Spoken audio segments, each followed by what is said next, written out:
Hello everyone, my greetings to one and all. This is the 7th session on cost analysis. In the previous session, you have understood about average variable cost. I am Poonam Vohra from Microeconomics Learning Center. This session focuses on average cost, that is per unit cost. Let us understand this concept with the help of a tabular as well as a diagrammatic presentation. After having understood average fixed cost and average variable cost, it is now easy to understand average cost.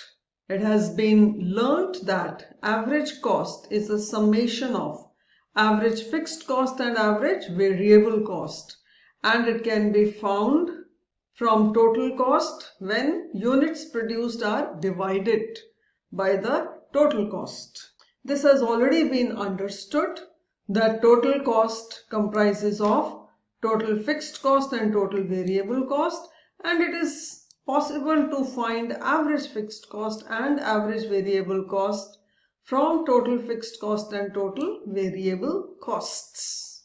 Let's understand this entire concept with the help of a tabular presentation as well as its diagrammatic presentation. Units produced have been given, varying from 0 till 5 units.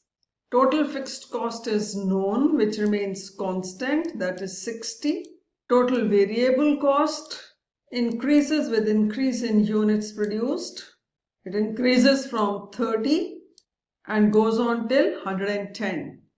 So one can find total cost, which is the summation of total fixed and total variable cost for each unit produced separately.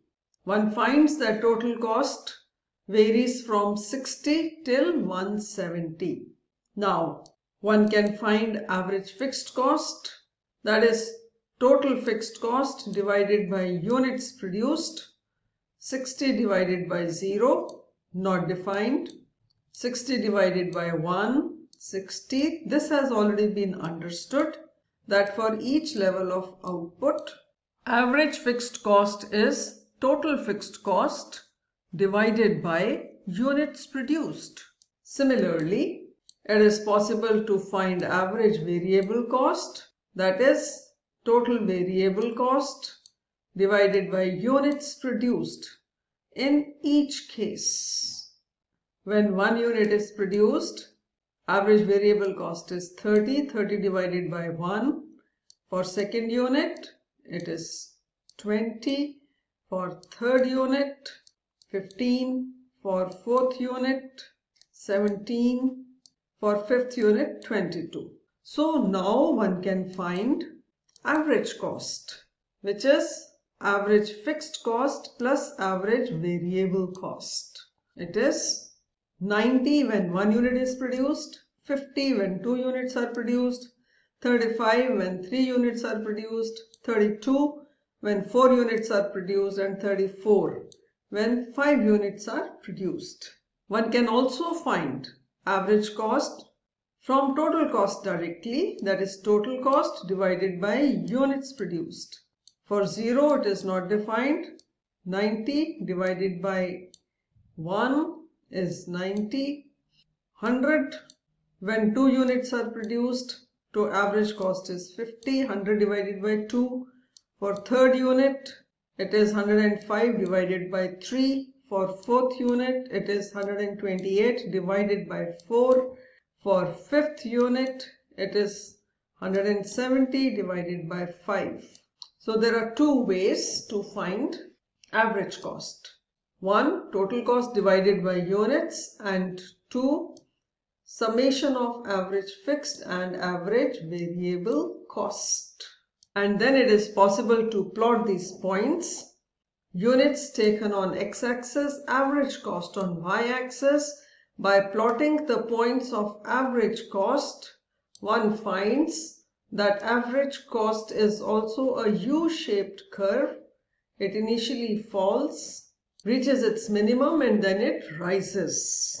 The falling portion of average cost is due to the increasing returns of law of variable proportion, and the rising portion is due to the diminishing returns of law of variable proportion. And minimum point of average cost is because of the optimum combination of fixed and variable factors. So, the shape of average cost can be explained by the phases of law of variable proportions.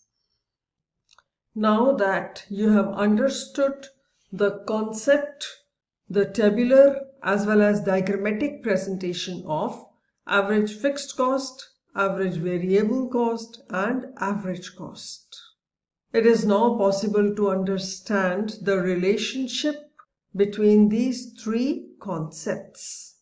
It can be best understood with the help of its diagrammatic presentation. You have understood that average fixed cost is downward sloping. You have also understood that average variable cost is U-shaped curve. Since average cost is a summation of average fixed and average variable cost, it is also a U-shaped curve. And the reasons for U-shaped curve is the existence of law of variable proportions. Average fixed cost continuously falls simply because total fixed cost remains constant. Average variable cost initially falls, reaches its minimum, and then it rises. Let us focus on its minimum point, which is V. Average cost also initially falls, reaches its minimum, and then it rises. But minimum point of average cost comes much later than that of average variable cost. When average variable cost is minimum, average cost is still falling. And at the minimum point of average cost, average variable cost is rising. Why is it so? It is because average cost is a summation of average fixed cost and average variable cost. Hence, when average variable cost starts rising, average fixed cost is falling. But fall in average fixed cost is much more than the rise in average variable cost. Hence, average cost falls, leading to the minimum point of average cost. And thereafter, average variable cost is much more than average fixed cost, which is still falling. So average cost rises.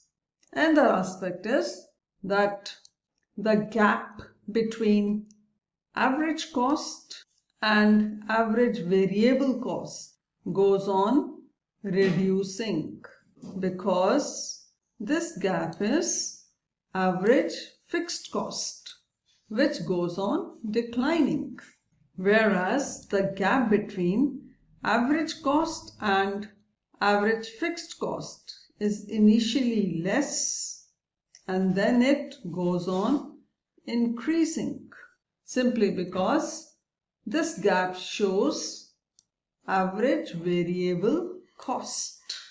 So the entire relationship between average fixed cost, average variable cost, and average cost is due to the existence of law of variable proportions.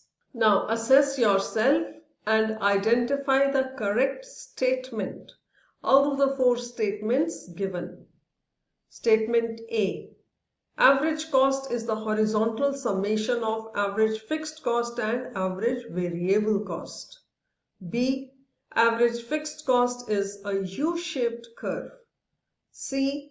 Average cost tends to be close to average variable cost as output increases. And D. Average cost can be equal to average variable cost at a particular level of output. Please check your answer. The correct answer is option C. That is, average cost tends to be close to average variable cost as output increases. Rest three statements are incorrect. I hope you have understood the concept of average cost. With this, the session comes to an end. The next session would focus on marginal cost. Till then, keep reading and keep practicing.